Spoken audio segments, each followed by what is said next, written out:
All right, what's up? Your boy Pop from Hobo Skateboard Shop here. It is a lovely day,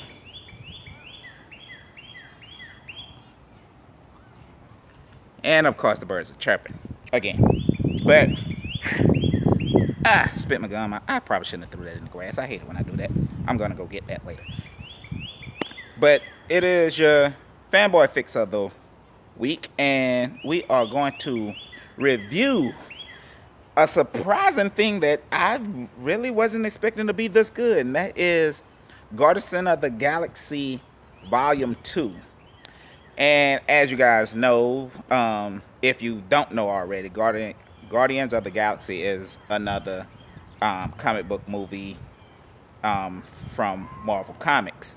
So, and this is part two or volume two, however you want to pronounce it. The title says volume two. Anyway, so catch you up to speed on everything. We have Star Lord, we have Rocket Raccoon, we have Drax the Destroyer, we have Gamora, and we also have Groot, who in part one, well, didn't die. He sacrificed himself and end up being rebirthed through, I guess, I don't know how plants rebirth themselves, photosynthesis or whatever. But yeah, he's a baby now in volume two. So, and with that being said, I mean, let's just get into it. Y'all know how bad I am at, trying to keep secrets from movies, especially the ones that I like the Guardians of the Galaxy. So, we're gonna go with this. It starts off with, the Guardians of the Galaxy doing Guardians of the Galaxy things, which is basically protecting the galaxy. All right, and they got contracted to protect these, this battery source or whatever from this alien race that hired them to protect it from some monster. And they did just that, which was a good little scene, which is cool, and everything. And baby Groot, who is now a baby now, so baby Groot was basically just bouncing around and doing its thing. All right, so we get that scene, done already.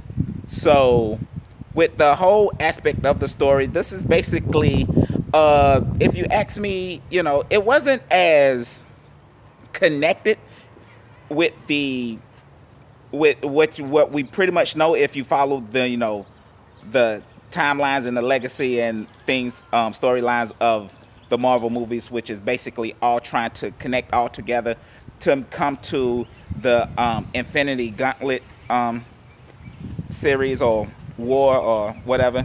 So yeah, basically with that being said, the first movie did more of a connection with that than this one.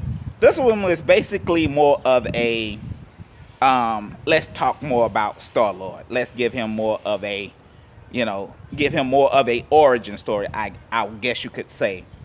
Now, however, if you're one of those diehard comic fans and you know the storyline from the comic more than the movie or something like that, of course you're probably going to be ticked off to find out some of the elements and I guess liberties that Hollywood took to fashion up the storyline.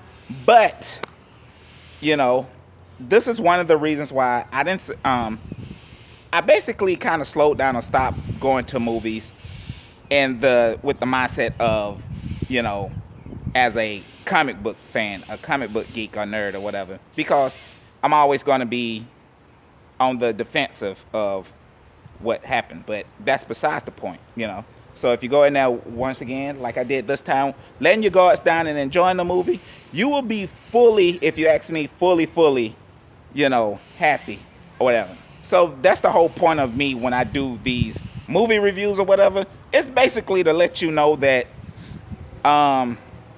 whether I feel like it was worth the money to go to the theater You can wait for it on DVD, or you can just, skip this part of the movie and, you know, move on with your lives or whatever.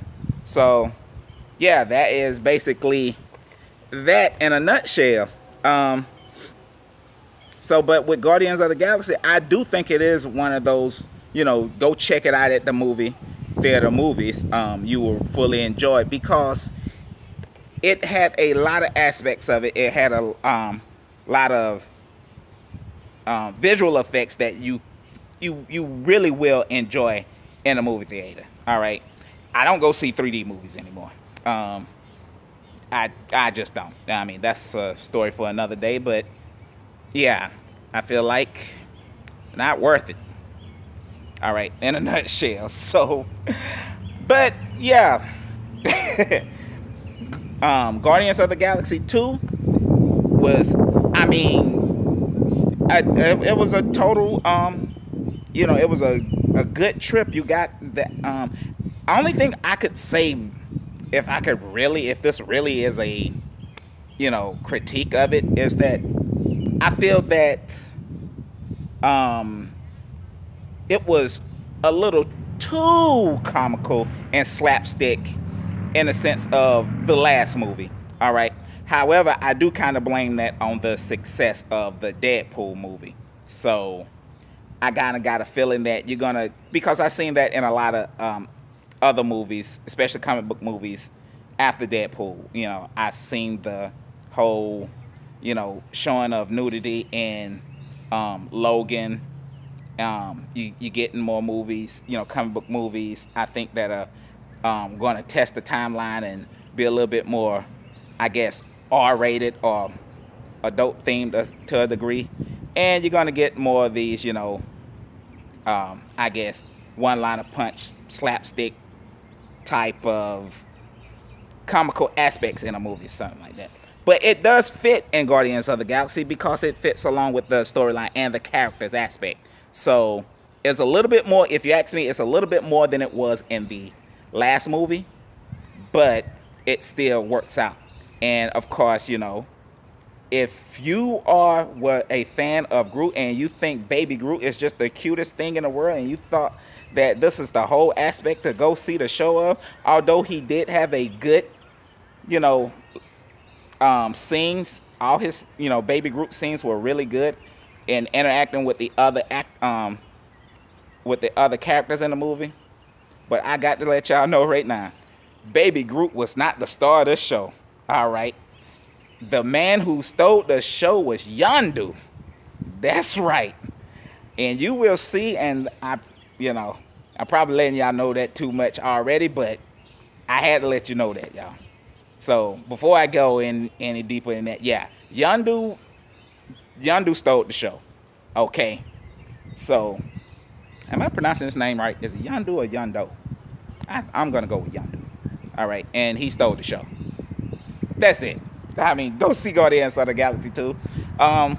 If you want to go see Guardians, because I don't really think that this is one of those movies that you really, unless you just want to know more of the storyline or something like that, you really didn't have to see Guardians of the Galaxy 1 to connect it with this one, if you ask me.